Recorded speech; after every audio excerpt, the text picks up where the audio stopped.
A Laoszi Népi Demokratikus Köztársaság az Indokínai félsziget szívében fekvő tengerpart nélküli délkelet-ázsiai ország. Kínával, Myanmarral, Vietnámmal, Kambodzsával és Thaifölddel határos. Fővárosa és legnagyobb városa Vientiane, a világ egyik utolsó még létező kommunista országa.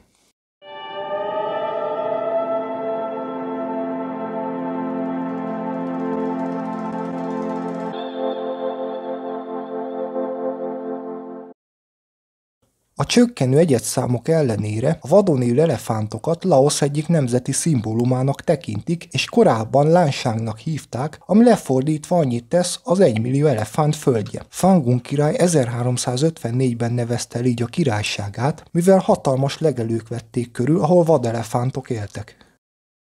Laosz egyike a világ 5 még létező kommunista államának Kína, Vietnám, Kuba és Észak-Korea mellett. Az országot ma is vezető Laoszi Népi Forradalmi Párt a laoszi polgárháború után ragadta magához a hatalmat 1975-ben. A kávétermesztést a francia gyarmatosítók honosították meg az országban. A sík területeken élő gazdálkodó családok többsége a kávéból él meg, és évente körülbelül 15-20 ezer tonnát termelnek. Laosz egyik legnépszerűbb itala a jeges kávé, amit utcai árusoktól lehet beszerezni. Ezt általában nagy adag sűrített tejjel, műanyag zacskóban árulják, melyet szívószállal lehet meginni. Laosz a történelem legbombázottabb országa. 1964 és 1973 között a vietnámi háború 9 éve során az Egyesült Államok több mint 2 millió tonna bombát dobott le az országra, amely több mint a teljes második világháború során bevetett összes bomba, ráadásul 30%-uk még fel sem robbant, és a mai napig a földben vannak. A becslések szerint eddig több mint 20 000 embert öltek meg vagy csonkítottak meg a földben lévő bombák. A laosziak a világ legnagyobb ragacsos rizsfogyasztói. Évente fejenként 156 kg-ot esznek meg belőle.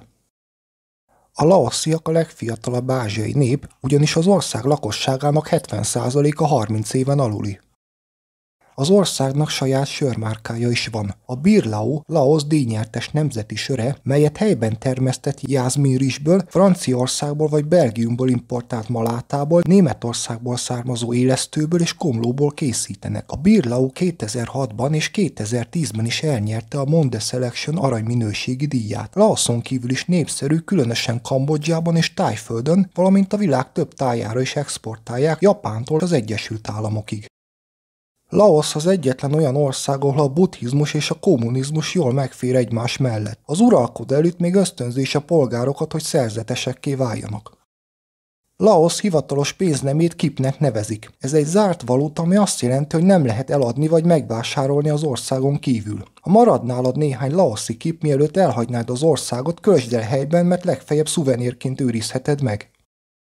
2009-ben egy koponyát és egy állkapcsot találtak egy laoszi barlangban, amelyről kiderült, hogy ez a legrégebbi emberi fosszília, amit Dél-Kelet-Ázsiában találtak. Becslések szerint a csontok, melyeket az Annamit hegységben található Tampaling barlangban találtak, 46 000 és 63 000 év közöttiek lehetnek. Ez a felfedezés azért is volt jelentős, mert bizonyította, hogy az emberek jóval korábban vándoroltak ki Afrikából Dél-Kelet-Ázsiába, mint azt korábban gondolták. Az ország lakosságának 20%-a súlyosan alultáplált.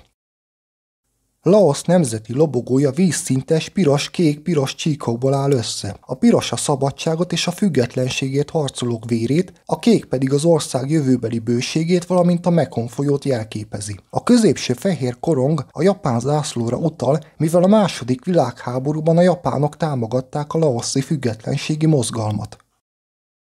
Laosz elsősorban buddhista ország, lakosságának több mint 60%-a követi is a vallást. A legtöbb fiatal fiútól elvárják, hogy legalább 3 hónapig szerzetes legyen. A kezdő szerzetes olyan 8 és 20 év közti fiatal fiú, aki vállalja, hogy legalább 3 hónapig szerzetes életmódot folytat. Ez idő alatt kolostorban kell élniük, és szigorú szabályokat kell betartaniuk. A kezdő szerzeteseknek mindössze 10 szabályt kell követniük, míg egy teljes jogú szerzetesnek már 227-et. Sok laoszi gyermek számára a szerzetessé válás gyakran az egyetlen módja annak, hogy hozzáférjenek az oktatáshoz. Néhány kezdő szerzetes a kötelező 3 hónapon túl több évig, vagy akár egész életében ott marad. Bár elvárás, hogy egy bizonyos időt szerzetesként töltsenek el, valójában nem minden laoszi fiú teszi ezt meg.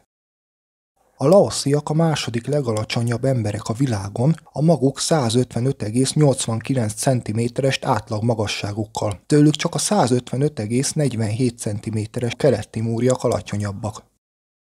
Laoszban éjfélkor életbe lép a hivatalos kijárási tilalom. Ez nem is annyira az emberekre, hanem inkább a vállalkozásokra vonatkozik. Laoszban az emberek többsége nagyon korán kell, hogy alamizsnát adjon a buddhista szerzeteseknek, ezért vezették be a kijárási tilalmat.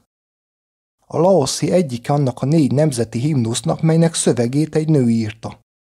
Az amerikai légicsapásokból származó krátereket a helyiek gyakran használják halastóként vagy a rizsföldek öntözésére, de a kiásott bombamaradványokat is felhasználják építkezéseken, a hüvelyeket pedig értékes fémhulladékként. Laosznak ugyan nincs tengerpartja, de ez nem azt jelenti, hogy ne lennének az országban strandok. A Sipandon, más néven a 4000 sziget, egy folyami szigetcsoport, amely több ezer kis szigetből áll. Ezek a lenyűgöző látványnyújtó szigetek bővelkednek homokos tengerpartokban és türkiszkék hullámokban.